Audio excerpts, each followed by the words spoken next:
어, 어제까지 지붕 작업을 하다가, 아, 오늘은 바람이 많이 불어서, 그리고 날씨도 춥고, 이제 성해가 안 녹아서 지붕 작업은 포기하고요.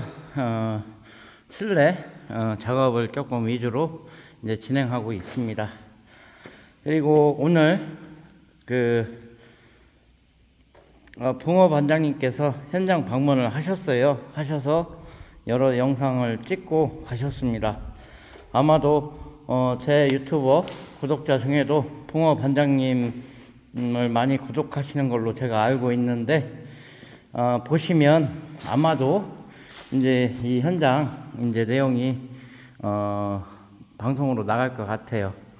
그래서 이런저런 말씀을 많이 드렸지만 시간이 너무 짧은 관계로 해서 다는 말씀을 못 드렸고요.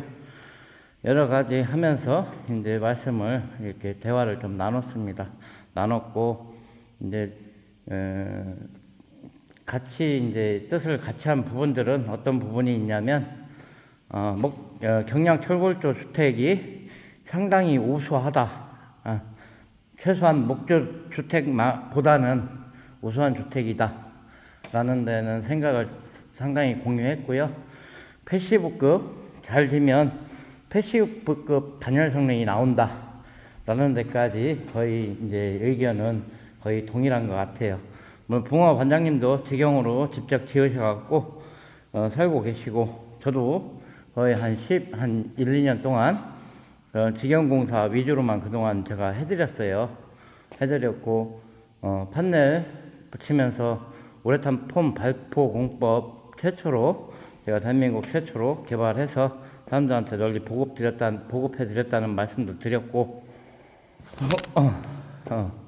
그리고 이제 저도 여러 가지 이제 생각들을 해보는데, 내년에 강원도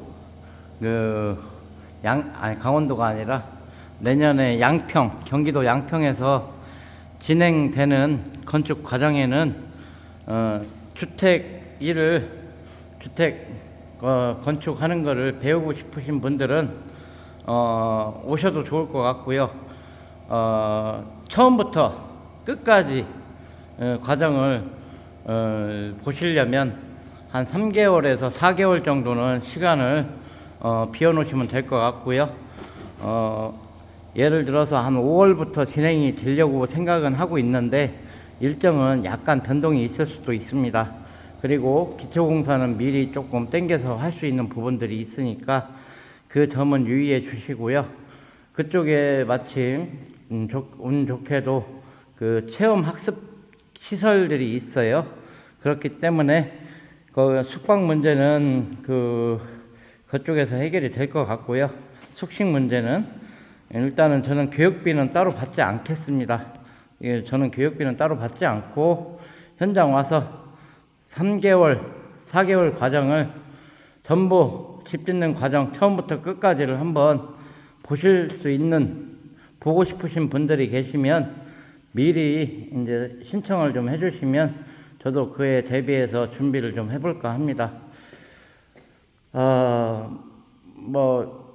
경우에 따라서 노동력을 공짜로 부려먹는다. 그럴 수도 있겠죠. 그럴 수도 있는데, 그런 게 싫으신 분들은 안 하셔도 됩니다. 일 같은 거 안 하셔도 되고, 그냥 뒷짐지고 서서 보고만 계셔도 되고, 단, 숙식은 제공이 아니라, 본인 부담으로 하는 게 좋을 것 같아요. 왜냐하면, 저는 건축주한테 숙식 제공을 받지만, 저는 건축주한테 일당을 받는 사람입니다. 그렇기 때문에 그만큼 제가 일을 해야 되는 사람이고, 하기 때문에 그런 부분들은 여러분들이 좀 양해를 해주시고, 대신 저는 돈은 받지 않습니다. 예를 들어서 배우는데 돈을 줄 수는 없겠냐 하시는 분들이 있는데, 그것은 너무 어려워요. 제가 그동안 해보니까 예전에는 5만 원도 드린 적도 있고, 예를 들어 잡부 일당 드린 적도 있고, 근데 이제 그게 건축주와 이렇게 조율하면서 사람 마음이라는 게 뜻과 의지대로 되지 않기 때문에 서로 오해와 불찰이 생기게 되더라고요. 그렇기 때문에 돈은 지급하지 않는 걸로, 물론 열심히 하시고 하면 뭐 제가 밥도 사고 술도 살 수는 있습니다. 그 정도 선에서만 제가 하는 것으로 이렇게 하고, 그 짓는 과정을 다 처음부터 끝까지를 보시고 싶으신 분들이 계시면 오시면 좋을 것 같고요. 그리고 딴 데서 교육 받았던 분들은 안 오시는 게 좋을 것 같아요. 왜냐하면 이 기술계통이라는 게 이게 제가 처음부터 백지에다가 그림을 그리는 것과 똑같습니다. 낙서가 돼 있는 도화지에다가 그림을 그리기 힘든 게 있어요. 그렇기 때문에 그런 분들은 가급적 지양해 주시고, 요즘 많이 550만 원씩 내면서 교육을 받죠. 그런 분들은 저한테 오시면 제가 힘들어서 안 되니까 그런 분들은 지양해 주시고, 그리고 잘못된 사고 방식들을 뜯어 고치는 것도 저도 힘듭니다. 왜 그래야 되는지 또 설명도 다 해야 되고 논리적으로 해야 되기 때문에 그런 부분들이 어렵고요.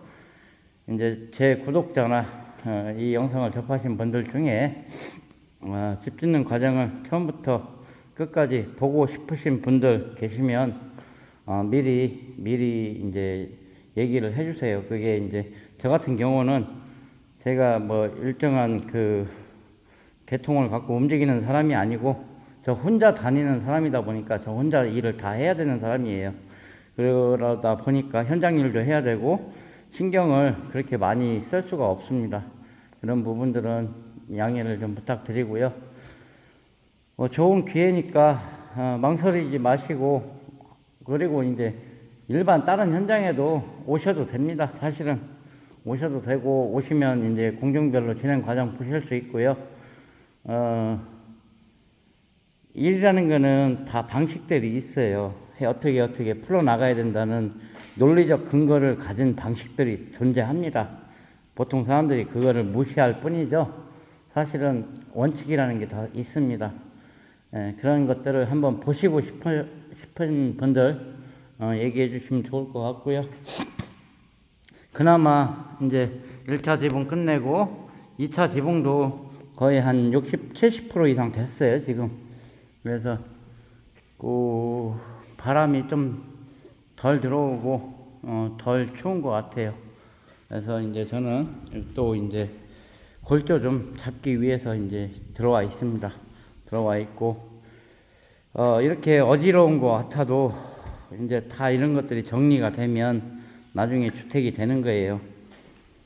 이런데도 이제 수도 같은 경우도 이중 보온재로 다 감싸서 기초에다 배관을 했습니다.